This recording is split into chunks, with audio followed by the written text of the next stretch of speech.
সর্বপ্রথমেই আমি আপনাদের সম্মুখে আমার সাবজেক্ট বিষয় উপস্থাপন করতে চাই। আমি পবিত্র কুরআনুল কারীমের ৪১তম সূরা, সম্ভবত সূরা হামিম সিজদার ৩০ নম্বর আয়াতে কারিমা থেকে তেলাওয়াত করেছি। আল্লাহ চাহে তো এই আয়াত থেকে কিছু বলা আমলের নিয়তে আমরা বলা এবং শোনার জন্য চেষ্টা করব। এই জন্য সর্বপ্রথম সেই মহান আল্লাহ তাআলার সাহায্য কামনা করছি। আল্লাহ তাআলা যাতে দু একটা কথা আমলের নিয়তে আপনাদেরকে শোনার, আমাকে বলার তৌফিক এনায়েত করেন। সকলে করুন আল্লাহুম্মা আমিন। আচ্ছা, ছোট্ট করে জানতে চাই কুনিবাঙ্গাবাসী আমার, যে আপনারা আজ থেকে ১০০ বছর আগে কোথায় ছিলেন?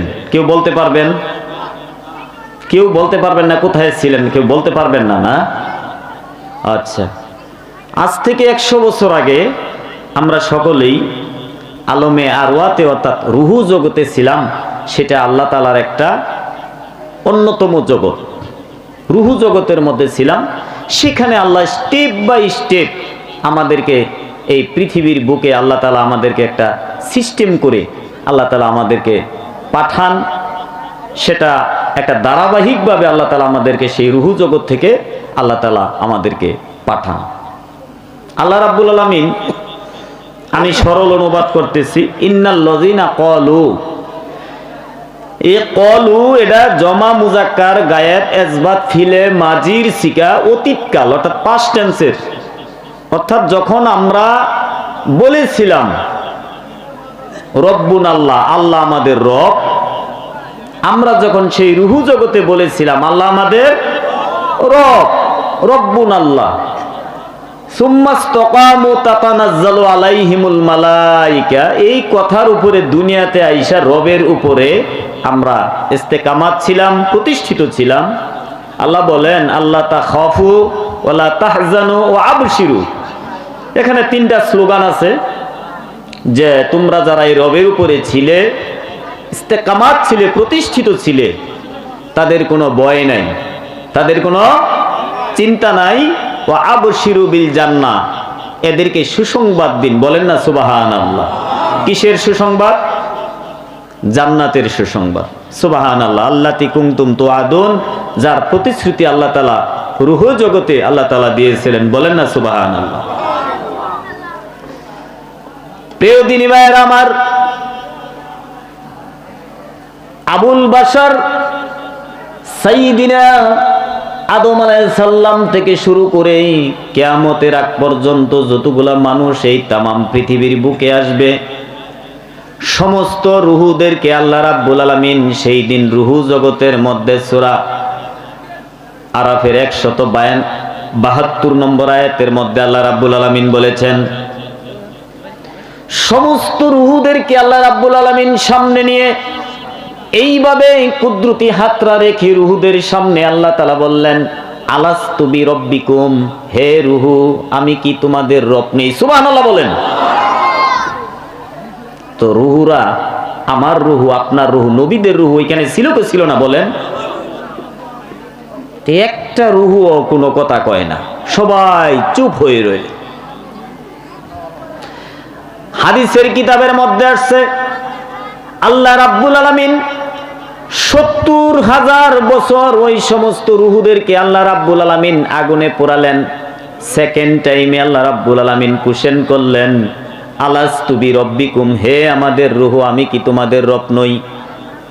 রুহুরা কোনো উত্তর দেয় না। সেখানে আমি আপনি ছিলেন কি ছিলেন না?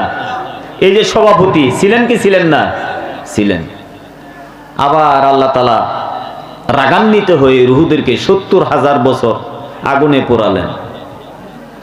থার্ডলি আল্লাহ তাআলা প্রশ্ন করলেন, এই রুহুরা আমি কি তোমাদের রব নই?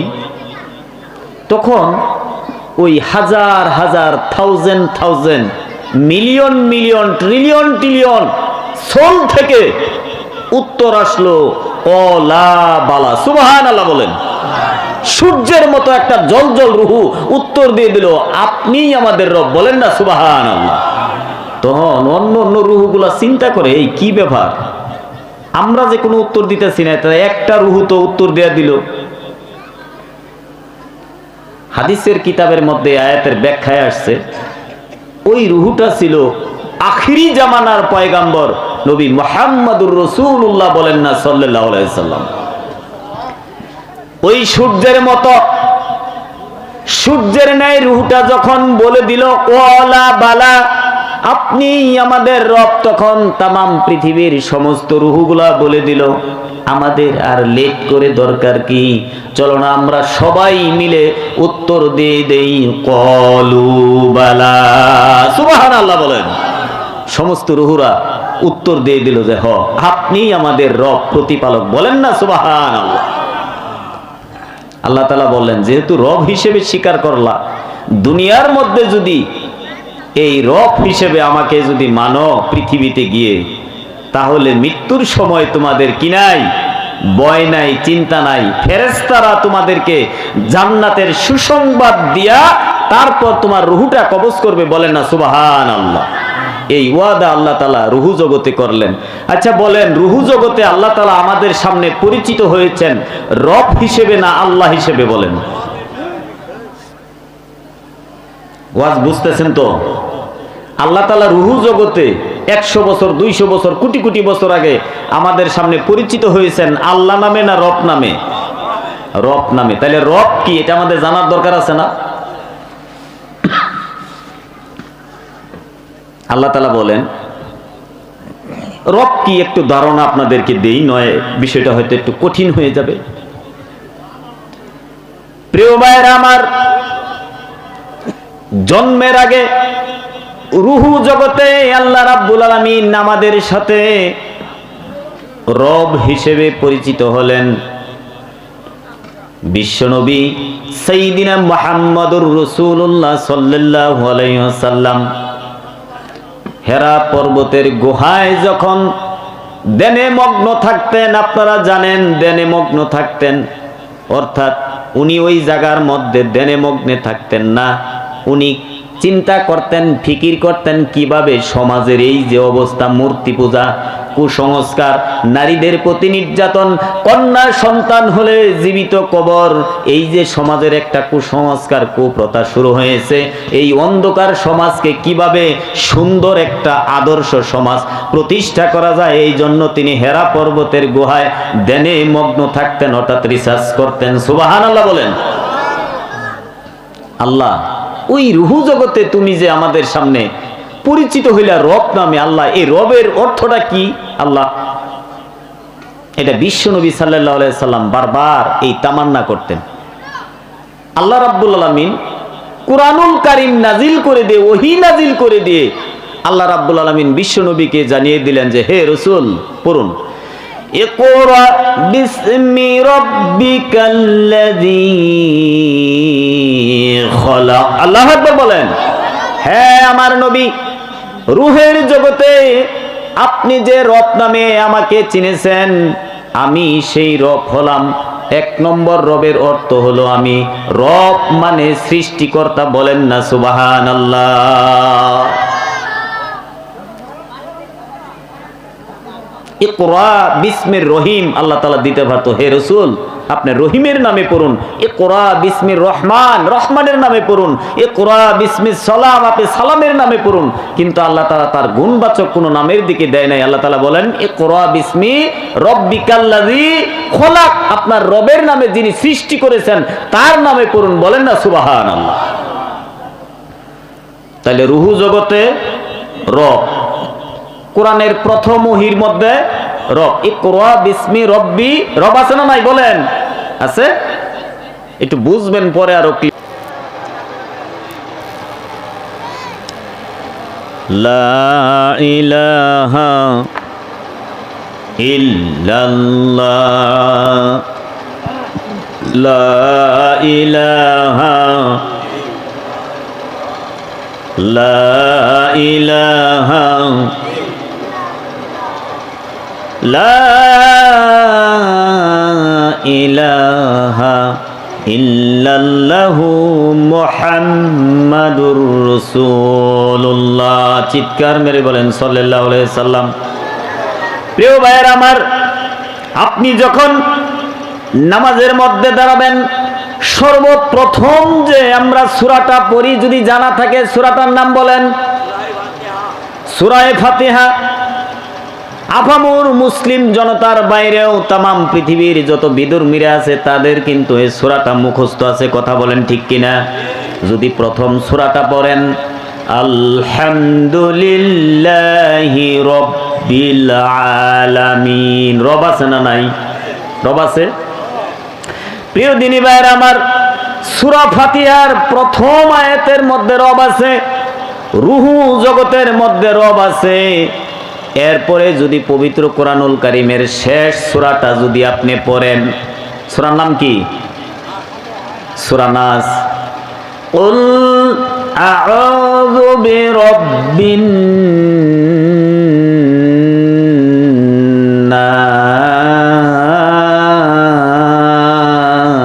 নাস, রব আছে। পবিত্র কোরআনুল কারীমের 114টা সূরা থেকে তার উপরের আরেকটা সূরা, সূরা নাসের পূর্বে আরেকটা সূরা, সূরা ফালাক আছে না নাই? একটু প্রথম আয়াত আমার সাথে পড়েন, কুল আউযু বিরাব্বিল ফালাক, রব আছে? আছে। বিশ্ব নবীকে আল্লাহ রাব্বুল আলামিন বললেন, হে নবী আপনি তাবলীগ করুন। সূরা মায়েদার 66 নম্বর আয়াত, ইয়া আইয়ুহার রাসূলু বাল্লিগ মা উনজিলা ইলাইকা মির রাব্বিক। আল্লাহু আকবার বলেন। আপনার রবের তাবলীগ করুন, রব আছে। এরপরে প্রিয় মুসলিম ভাইয়ের আমার, নামাজের মধ্যে আপনি রুকুতে যখন যান তখন কোন তাসবিহটা পড়েন একটু বলেন। আপনাদের পরিচিত শব্দগুলো একটু বোঝার জন্য একটু কায়দা করতেছি আর কি। নামাজের মধ্যে যখন রুকুতে যান তখন কোন তাসবিহটা পড়েন একটু বলেন। সুবহানা রাব্বিয়াল, রব আছে না নাই? আছে রব। না পড়েন, এটা বাদ দেন, যে না রব আর পড়তাম না, বাদ দেন কি? এরপরে যখন সিজদার মধ্যে যান তখন কোন তাসবিহটা পড়েন একটু বলেন।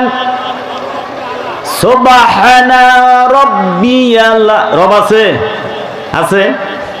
প্রিয় দিনী ভাইরা আমার, লক্ষ্য করুন, এইভাবে সকল ক্ষেত্রে যদি রব থাকে, কোরআনুল কারীম আমি ছোট্ট মানুষ যতটা স্টাডি করেছি প্রায় 1000-এর উপরে আয়াত আছে এই রব দিয়া। সুবহানাল্লাহ বলেন। ইমাম সাহেব সালাম ফিরাইছে, আসসালামু আলাইকুম ওয়া রাহমাতুল্লাহ, ডান দিকে বাম দিকে সালাম ফিরাইছে ইমাম সাহেব। এরপরে সর্বপ্রথম যে দোয়াটা করে, যে শব্দটা ব্যবহার করে, ইউজ করে, বলেন শব্দটা কি? রব্বানা আতিনা ফিদ দুনিয়া হাসানাতাও ওয়া ফিল আখিরাতি হাসানাতাও ওয়া কিনা আযাবান নার। রব আছে না নাই দোয়ার মধ্যে? এইভাবে কোরআনুল কারীমের মধ্যে রব দিয়ে আমি দেখেছি প্রায় 40টার মতো দোয়া আছে যেগুলো আমরা পাঠ্যহিক নামাজের পরে পড়ি। সুবহানাল্লাহ বলেন। এরপরে প্রিয় দিনী ভাইয়ের আমার, এই যে নামাজ, নামাজের পরে যখন আমাদের একটা মুসলিম ভাই, একটা মুসলিম দিনী ভাই বা একটা মহিলা যখন মারা যায়, আপনাদের মুখস্থ আছে, কবরের মধ্যে সর্বপ্রথম ফার্স্ট যে কোশ্চেনটা করা হয়, যদি আপনাদের জানা থাকে, ইমাম সাহেবরা বলে থাকে, বলেন না কি প্রশ্নটা করবে? 1 নম্বর ফেরেশতা ফার্স্ট কোশ্চেন, সর্বপ্রথম যে কোশ্চেনটা আপনাকে কবরের মধ্যে করবে, বলেন না প্রশ্নটা কি একটু বলেন না? মার রব্বুক, তোমার রবকে? না বলবে যে তোমার আল্লাহকে। ভাই কি বলবে? মার রব্বুকা, মার রব্বুক, তোমার রবকে? হুই ইজ ইউর ক্রিয়েটর, তোমার স্রষ্টাকে? এই প্রশ্নটা কিন্তু কবরে প্রথম প্রশ্ন করবে। না ভুল বলতেছি? বলেন না কেন হাজী সাহেব? ঠিক আছে না? ঠিক আছে। প্রিয় ভাইয়েরা আমার, কি বুঝলেন? রোহের জগতে রব, কোরআনুল কারীমের প্রথম ওহীর মধ্যে রব। নামাজের মধ্যে দাঁড়াইয়া ফার্স্ট যে সূরাটা আমরা তেলাওয়াত করি, সূরাতুল ফাতিহা, ফাতিহার প্রথম আয়াতে রব। সূরা নাসের মধ্যে রব, সূরা ফালাকের মধ্যে রব, বিশ্ব নবীর উপরে যে ওহী নাজিল হয়েছে তার উপরে রব, সিজদায় রব, রুকুতে রব, কবরের মাঝে যে প্রশ্ন করবে সেই রব। মজার বিষয় হলো আপনি যখন জান্নাতে যাবেন, আল্লাহ রাব্বুল আলামিন বলবেন, হে আমার জান্নাতি বান্দারা, তোমরা কি করো? তোমরা আল্লাহর দিকে তাকাইও না, তোমরা অর্থাৎ আল্লাহর দিকে তাকাও। এই কথা বলবেন, আল্লাহ বলবে উনজুর ইলা রাব্বিকা, সুবহানাল্লাহ বলেন, তোমরা তোমাদের রবের দিকে তাকিয়ে থাকো, বলেন না সুবহানাল্লাহ। তাহলে এত জায়গায় আল্লাহ শব্দ নাই, রহমান শব্দ নাই, রহিম শব্দ নাই, কিন্তু রব এত জায়গার মধ্যে আল্লাহ তাআলা কেন দিলেন? জানার দরকার আছে না নাই? বলেন না কেন? জানার দরকার আছে। প্রিয় ভাইয়েরা আমার,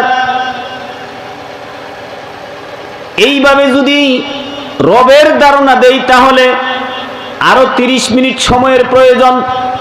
আমি আমার মূল লক্ষ্য, মূল টার্গেট যে আলোচনা, সেই দিকে আমি যেতে পারবো না। এই রবের অনেকগুলা অর্থ আছে, তার মধ্যে 1 নম্বর অর্থ হলো সৃষ্টিকর্তা। কি অর্থ? বলেন বলেন। 1 নম্বর অর্থ কি? সৃষ্টিকর্তা। এটা আমি নিজে বলছি না, আল্লাহ তাআলা নিজে এই আয়াতের রবের অর্থ আল্লাহ তাআলা করেছেন সৃষ্টিকর্তা। বিশ্বনবী যখন বললেন আল্লাহ রব অর্থ কি, আল্লাহ বললেন ইকরা বিসমি রব্বিকাল্লাযী খলাক। রব অর্থ হলো সৃষ্টিকর্তা। আপনি আপনার সৃষ্টিকর্তার নামে পড়ুন, বলেন না সুবহানাল্লাহ। কোরআনের সূরা আলাকের প্রথম আয়াতে আল্লাহ তাআলা দলিল দিলেন রব অর্থ সৃষ্টিকর্তা। 2 নম্বর দলিল দিলেন সূরাতুল বাকারার মধ্যে আল্লাহ রাব্বুল আলামিন বলেন, ইয়া আইয়ুহান নাস, ইয়া আইয়ুহান নাস উবুদু রাব্বাকুমুল্লাযী খলাকাকুম ওয়াল্লাযীনা মিন ক্বাবলিকুম লাআল্লাকুম তাত্তাকুন। আল্লাহু আকবার বলেন। ইয়া আইয়ুহান নাস, तमाम পৃথিবীর মানুষেরা, উবুদু রাব্বাকুমুল্লাযী খলাকাকুম, সেই রবের নামে তোমরা পড়ো, যেই রব তোমাদেরকে সৃষ্টি করেছেন, সেই রবের ইবাদত করো, বলেন না সুবহানাল্লাহ। আল্লাহ তাআলা এখানেও রবের অর্থ করেছেন সৃষ্টিকর্তা, আল্লাহ তাআলা নিজে অর্থ করেছেন। এটা তাফসীর বিল কোরআন, বিল কোরআন। এরপরে পবিত্র কোরআনুল কারীমের মধ্যে আরেকটা সূরা দিলেন, সেই সূরার মধ্যেও রব অর্থ সৃষ্টিকর্তা। অনেক মানুষ আমাদেরকে এলাম করে, হুজুর আপনি ওয়াজ মাহফিলে বসছেন কিন্তু রাজনৈতিক বক্তব্য দিবেন না, আমাদেরকে বলে। আমি ওইদের ভাইদেরকে বলি, ও ভাইয়েরা আমার, রাজনৈতিক বক্তব্য যদি কোরআনুল কারীমের মধ্যে যদি আল্লাহ রাব্বুল আলামিন যদি না দিত, তাহলে আমরাও দিতাম না। সুবহানাল্লাহ বলেন। রাজনীতির নামে আল্লাহ রাব্বুল আলামিন একটা সূরা, একটা চ্যাপ্টার, একটা অধ্যায়, একটা লেসন দিয়ে দিয়েছেন। সুবহানাল্লাহ বলেন। সূরাতুল মুলক, আল্লাহ রাব্বুল আলামিন এই সূরা মুলকের ভিতরে 2 নম্বর আয়াতে রবের অর্থ করেছেন আল্লাহ রাব্বুল আলামিন সৃষ্টিকর্তা। আল্লাযী খলাকাল মাউতা ওয়াল হায়াতা লিয়াবলুয়াকুম আইয়ুকুম আহসানু আমালা। আল্লাহু আকবার বলেন। তাহলে রবের 1 নম্বর অর্থ যে সৃষ্টিকর্তা, এটা কি আমার বানানো না আল্লাহ তাআলা বলেছেন? আপনারা আছেন ময়দানে, ময়দানে আছেন? লিল্লাহি তাকবীর। না আছে তো দেখা যায়। আল কোরআনের আলো, আল হাদিসের আলো, আলেম ওলামা যেখানে, লিল্লাহি তাকবীর। আল কোরআনের আলো। ঘরে ঘরে যদি কোরআনের আলো জ্বলে তাইলে তো কাম হইতো না। কোরআনের আইন বাস্তবায়ন করতে হবে। আমাদের যেখান থেকে আইন তৈরি হয়, সেই পার্লামেন্ট থেকে কোরআনের আইন যদি তৈরি হয়, তাহলেই আমাদের ঘরে ঘরে কোরআন পৌঁছে যাবে, বলেন না সুবহানাল্লাহ। আজকে যদি আমাদের এই বাংলাদেশের ছোট্ট মাতৃভূমিতে যদি পার্লামেন্টের আইন থাকতো, তাহলে আমাদের সেই ভাইকে পিছন দিক থেকে গুলি করে সেই ফয়সাল 12 ঘন্টার মধ্যে ইন্ডিয়া পালিয়ে যেতে কখনোই পারতো না। কথা বলেন ঠিক কিনা? আমরা এই কথাগুলি যদি একটু গরম ভাবে বলি, তেই কয় হুজুররা গরম হওয়া শুরু করছে।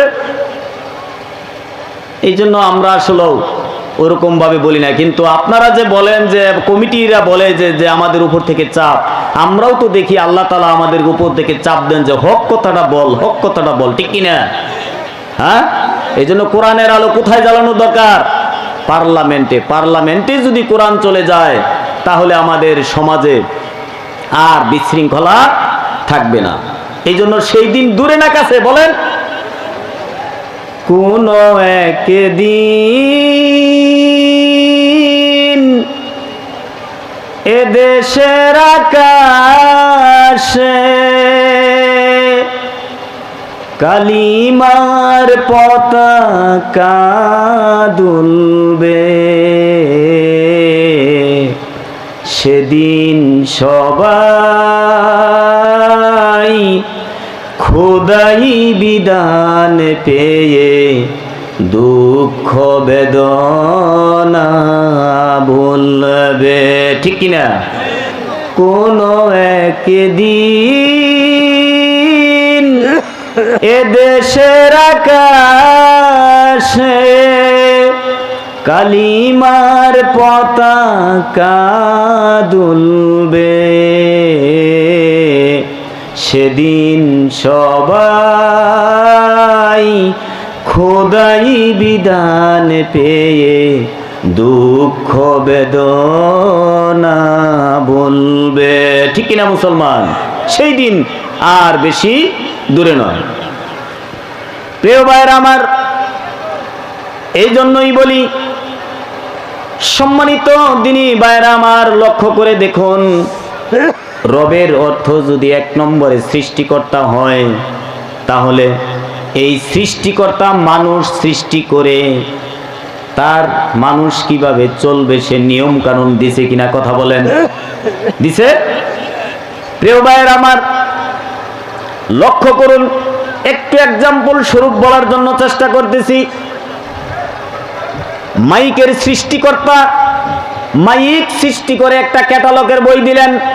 এই যে আমার ভাই মাইকের অপারেটর বইয়ে রয়েছেন, ওই ভাই বলতেছে মাইকটা যদি আপনি সেটআপ দেন তাহলে এইটা মাউথ পিসটা দিতে হবে এইখানে, আর হরন দিতে হবে ওই গাছের আগায়, ঠিক কিনা?